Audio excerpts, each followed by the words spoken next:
the best of the land. And this shows the journey that they took from where they were, right in here at Beersheba, and they came on down through here into the land of Goshen. Here's another map that shows the land of Goshen right in this area here. And here's a map showing all of the rest of Israel, where they will be going a little bit later. I believe this is it's kind of a mix of present day and that day. So here's an area where they were. There's Beersheba. They came right down in through here, and this is where they settled in the land of Goshen, or Ramses. And oftentimes when it talks about the Exodus, it talks about the fact that they left the land of Ramses. All right, so Joseph's equitable rule during the famine is discussed in the rest of chapter 47. I won't read all of that. It seems a little strange to us because we're not used to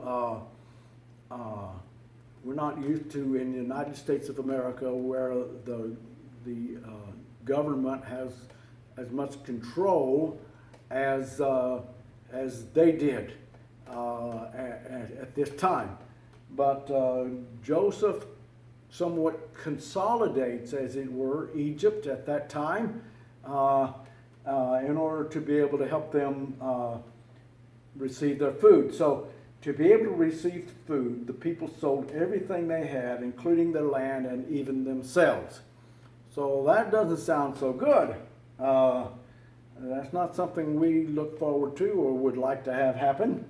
At the end of the famine, Joseph sent them to till their portion of the land.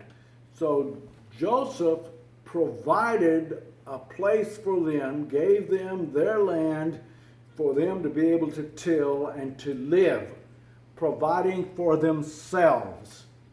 So he did distribute things out and provided them their land for them to be able to live.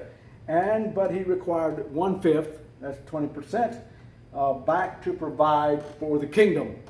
So perhaps the kingdom was a little loose jointed at that time, but now because of this happening, they were able to consolidate. Pharaoh was able to consolidate rule throughout Egypt. But it's an equitable situation, and it is the same thing, all right? You work, you provide for yourself, we'll take 20% of it. That's a little more than we do right now, although there have been times I think that has been the case where there's been about that much. And when you consider all the taxes that we pay to the United States government, to the state government, and to the local governments, the county and city, and the school boards and things like that, it still does not quite come to 20%. Although, we grouse about the taxes that we have to pay, it still does not come to that amount. But they still had a great deal for them to provide for themselves.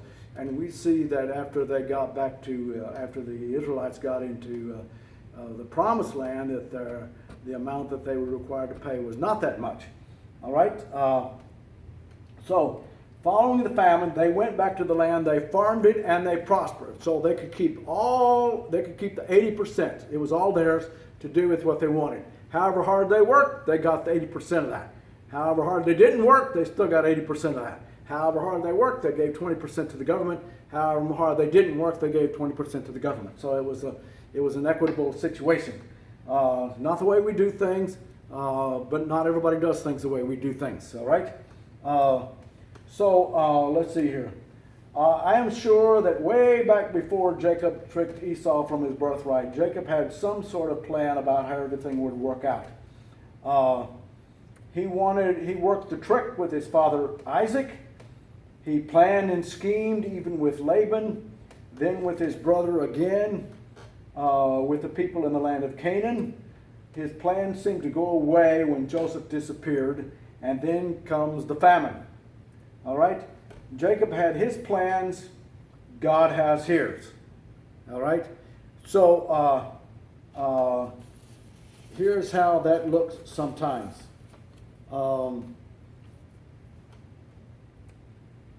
Here's my plan. Did I put any bumps and valleys and goof ups in there? Nope, I got it all smoothed out. Here's God's plan. A few things along here, this along here, a few things like that. But ultimately we reached that goal, and what God had planned up here is a whole lot better than what I had planned up here.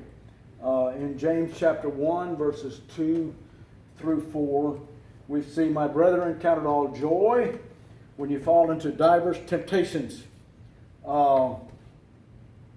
knowing this, that the trying of your faith worketh patience, but let patience have a perfect work, that ye may be perfect and entire, wanting nothing." So Jacob was able to see his son Joseph. He prospered in the new land with his family. There were many twists and turns. God worked so that the nation was saved, and Joseph was reunited with his father and his family. And so next week we'll study some more about that and the rest of Jacob's life. But let me point out a couple of things. Earlier we talked about an inadequate perception of things. Our perception is inherently limited because we're finite. Our perception, we cannot see the whole picture like God can see the whole picture. And then God is acting according to His plan, not ours. All right, so we're going to have some things go in there that we're not going to quite understand. But then here's God's plans. They're always good because He orders them according to His perfect nature and for the accomplishment of His perfect will. So God's plans are always good. They work out according to the way that He wants them to work out. And it's always best for us the way that they do work out. So next week we'll study Genesis 48, 49, and 50. We'll also we'll also talk a little bit in Genesis 47 where we talk about Jacob's life and as his life draws to the end for him. So I hope you'll read those chapters. And next week, I'm not sure exactly how things will work, but we may have to do something similar. Maybe when I know how things are going to work, I might be able to put it in there ahead of time. But of course, we were in church time during the regular Sunday school time this week, and so I couldn't do it at that time. God bless you. We'll see you next week somewhere, some way.